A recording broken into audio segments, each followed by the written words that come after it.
السلام عليكم ورحمة الله وبركاته. أهلا بيكم في فيديو جديد.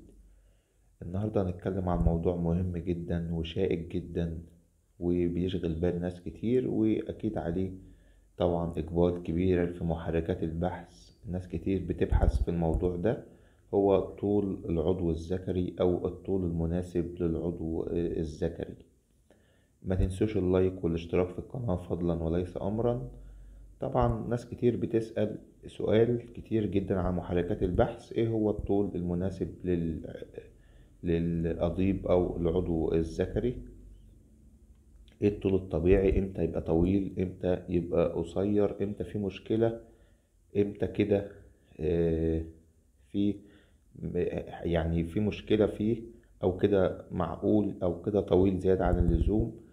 طبعا الطول الطبيعي طبعا هو نسبي. مفيش مثلا طول طبيعي أو طول مثالي. يعني ممكن 10 سنتي يكفي جدا، ممكن 12، ممكن 13، ممكن 14، ممكن 15، ممكن 17، مفيش مشكلة. كل دي أطوال مناسبة. امتى أقول عليه قصير أو في مشكلة؟ لو أقل من 10 سنتي. ممكن أقل كمان من 7 سنتي يبقى في مشكلة ومحتاجة تدخل جراحي. لو أقل من 7 سنتي طبعا في وضعين للعضو الذكري أو للقضيب: في وضع في الارتخاء يعني وهو نايم، أو وضع الانتصاب يعني وهو في كامل انتصابه، يعني في مرحلة يعني طويل. طوله في وقت الارتخاء أو وقت ما يبقى نايم مفيش أي مشكلة، سواء كان سنتي أو 5 سنتي أو 10 سنتي، لأن وقت ما يحصل انتصاب مش هيطول قوي الطول كبير يعني. آه، طبعا طوله في الارتخاء ما بيفرقش خالص، سنتي 2 3 10 مش هتفرق، ده طبيعي، ده عادي. في وقت الانتصاب طبعا الطول المناسب اللي احنا قلنا عليه أكتر من 10 سنتي. ليه بقى؟ العضو الأنثوي للمرأة أو المهبل بيبقى طوله 7 سنتي ونص. بيحصل تمدد أو ارتخاء للعضو أو المهبل أثناء العلاقة عند المرأة، فبيوصل تقريبا طوله 9.5 10 سنتي بالكتير خالص. فأقصى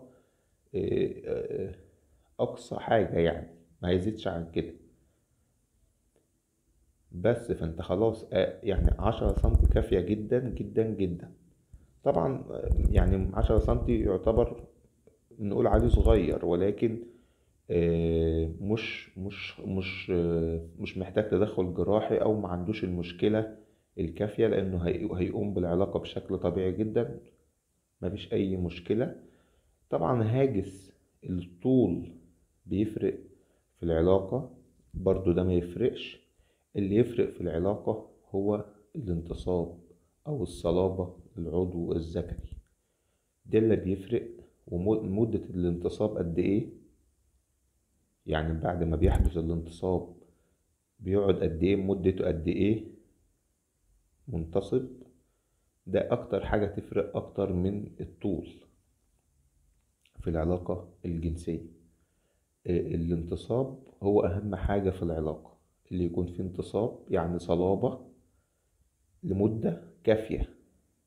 تختلف المدة أيضا من شخص لآخر ومن مرأة لأخرى. يعني في مرأة ممكن توصل للنشوة أو الأورجازم في فترة قليلة، وفي مرأة ممكن تطول شوية. طبعا ده موضوع تاني ممكن نتكلم فيه في فيديوهات تانية، ولكن احنا بنتكلم على هاجس الطول اللي شاغل بال ناس كتير. طبعا الطول الكبير اللي هو زيادة عن المعدلات الطبيعية أو المعدلات المعقولة اللي احنا اتكلمنا عليها بيبقى عنده مشكلة في الانتصاب. يعني ممكن يبقى في طول كبير جدا ممكن يبقى يعدي 20 سنتي، في حالات كده، ولكن بيبقى عندها مشكلة في الانتصاب. يعني بعد ما بيحدث الانتصاب ما بيبقاش فيه الصلابة الكاملة، أو لأن تدفق الدم في المسافة الطويلة دي ما بيبقاش بنفس قوة التدفق في المسافة القليلة. فمتوسط الطول هيبقى من 13 سنتي، 14 سنتي، 15 سنتي، ده متوسط. أقل من كده شغال، وأكتر من كده برضو شغال، ولكن ده المتوسط الطبيعي، أو المعقول يعني، أو الجيد.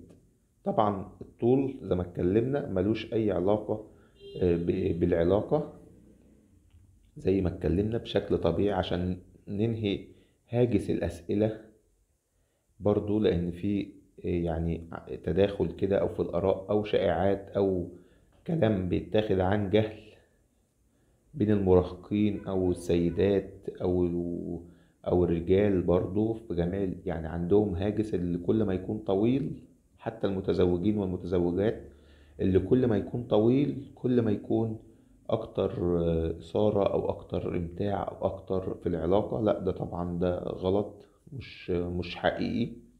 أهم حاجة في العلاقة أو في العضو الذكري هو الانتصاب، أو الصلابة بتاعته، مدتها قد إيه، بيقعد منتصب قد إيه.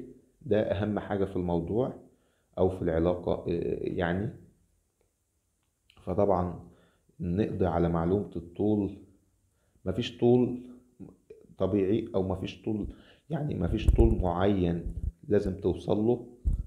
ده عادي جدا. 12 سنتي كويس، 13 سنتي كويس، 14، 15، 16، 17، كل ده كويس جدا. وأقل من كده كمان عادي. يعني احنا قلنا من 10 سنتي يقدر يقوم بعلاقة جنسية جيدة أو ممتازة حسب صلابته.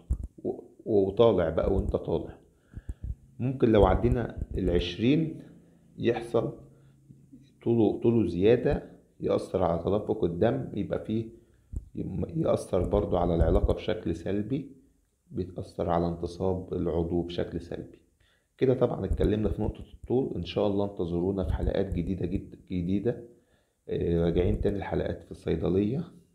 هنقدم شروحات أدوية، طريقة الاستخدام. إن شاء الله الصيدلية الآن يعني في التشطيبات الأخيرة. طبعا نزلت فيديو على القناة كده وإحنا لسه في الدهانات والبلاط والحاجات من دي. وإن شاء الله هنتابع مع بعض الفيديوهات الجديدة والفرش. وطبعا إحنا الوقت عملنا السقف، ولسه سقف، ولسه شوية حاجات كده في الرفوف والحاجات من دي، والمدرجة والحاجات من دي. طبعا إن شاء الله هنتابع وإحنا بنفرش وإحنا بنبتدي كل حاجة خطوة بخطوة لحد ما تشتغل إن شاء الله ويتم الافتتاح. وإن شاء الله فيديوهات كل حاجة هتبقى موجودة على القناة. إن شاء الله كل الفيديوهات في التجميل، في الحاجات الطبية، المستلزمات، أدوية، تخسيس، تفتيح، كل حاجة إن شاء الله. كل الفيديوهات القادمة راجعين بقوة إن شاء الله، زي ما كانت القناة في أول بدايتها فيديوهات طبية من في الصيدلية. ما تنسوش اللايك والاشتراك في القناة فضلا وليس أمرا. والسلام عليكم ورحمة الله وبركاته.